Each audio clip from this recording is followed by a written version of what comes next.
Good afternoon, take two. This is what happens when you try to do an afternoon live. But here are the Sassy Minis. You guys have been requesting them. And what's a Sassy Mini? It's a short how-to video on something very simple, very small, nothing like the Sasses I do on Sunday. So be prepared to have all of these series as I start to do mini lives. These are going to be quick, so you'll be able to go back and rewatch them on my YouTube channel or on Facebook. So today we're going to talk about can koozies that you could do a full bleed on. I'm going to show you using the pocket method. Where can you get these can koozies? You could get them from Driven by Graphics Supply Co. And the design, well, it's made by me, the Sassy Subber. So let's get to the press. So here's what you're going to need for this tutorial, all right? You're going to need a can koozie. You're going to need your lint roller. You're also going to need blowout paper, and you're going to need a design. First things first, get your press at $3.95. I do it for 60 seconds. And then you want to lint roll both sides of your can koozie. Why? It's neoprene. And you want to make sure that you get off all the little blue dots that may be on this, because it happens, right? Now, when you're testing your pressure for your can koozies, you want to have light pressure. And I mean light pressure. You don't want anything crazy heavy, or it will smush the heck out of these. So what I like to do is I like to use my butcher paper, because butcher paper adds some depth. I want to give it a quick, just to make sure I've got light pressure. Now, I will tell you that on a can koozie, these seams are going to be difficult. If you're doing a full bleed black, be prepared to be able to see your seams. Now, with this particular design, it's not going to matter. It's going to look fine. So what you might want to do when you're making your can koozie designs is build that into it, knowing that you are going to end up with white seams, or at least spotty seams. It's really hard to perfect getting these completely blended, if you will. So what we want to do is, let's press. Let's see. So we want to add this in here. We're going to add some tape into this, and I'm adding the tape on the inside. Now I open this up. It's going to be hard to see because of the way the camera is. We're going to open this up. And what this does is it helps it from shifting when you are flipping it over, okay? And then I'm also going to take a piece of tape and I'm going to put it down here at this bottom corner. Let me make sure that I can see you guys. There's comments here going. Let's see. Not to matter. Okay.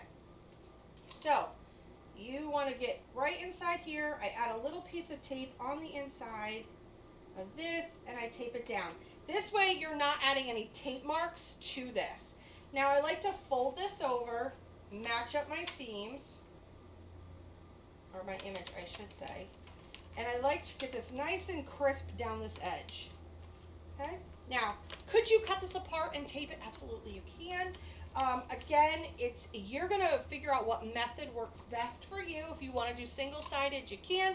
Or if you want to do what I'm doing right here and making it into a pocket method, you absolutely can do it that way as well. So as you can see, I'm just kind of taping this closed to the best of my ability.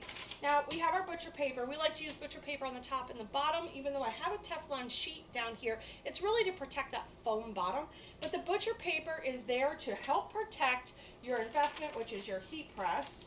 Now, I'm using very light pressure on these. You almost want to use what I call kiss pressure. It's just kissing it. There you go. And now we're at $3.95 for 60 seconds. All right, we're going to see what you guys have any questions so far on this. There we go. Perfect. So, we are here. Yes, we are live here. I did a little bit of a pre-recording, forgot to switch my sound over. That's okay. So these mini how-tos are definitely here to help you. They're going to be just on one item, very quick, not to take out of your day. And that's what we're doing right now. Right now we're pressing the first side of a can koozie. Again, as I stated at the beginning of the video, those seams can be very difficult when it comes to getting a full bleed on the seams. So what I like to do, I like to build those side seams into my design so it's a little bit more forgiving. Now, if you've got one of those clients that are like, hey, I really want a full bleed, I really want dark, rich color, what you might want to do is outsource that, or get the sew version where you have to sew them together. Now, what I'm doing is I'm opening up my heat press, and I just flipped over the image because the front side is done. I'm gonna drop it down again, and we're gonna press the second side of it.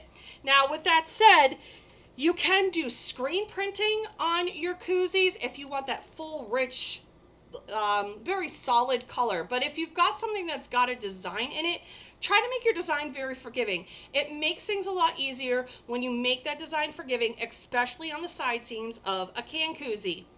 The stitching and everything will leave white marks to it. Now, I have been known in the past to get Sharpies and try to color in those white spots, but you still notice them. It is difficult to get them right 100% of the time. You may get like 5 correct, and then all of a sudden, your next 5 will have white marks on it. So give yourself some grace, build that into your design, because that will be on your can koozies. Now, if you don't care that there's some white marks on there, that's fine.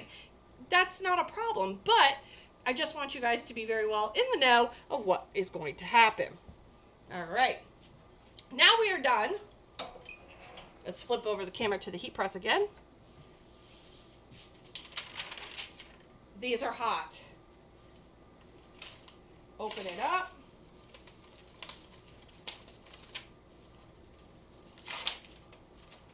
Okay. Now, as you can see there is a white mark down here. We'll get a little bit closer to the camera, but you can definitely see it on this end piece right here. It's really hard to get around the corner. Yes, you can cut right around your image if you want, and then you could tape them really tight together right in that section if you wanted to, using the pocket method. You can also do single-sided where you tape it really nice and tight. It depends on how much effort you really want to put into this. For something like this design, it honestly is perfect because I did a tie-dye design.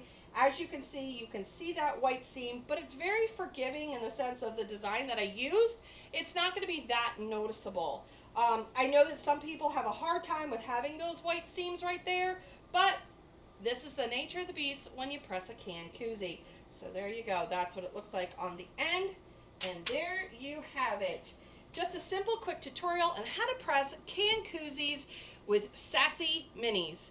I'll talk to y'all real soon. I'll see y'all on the flip side. Have a great afternoon.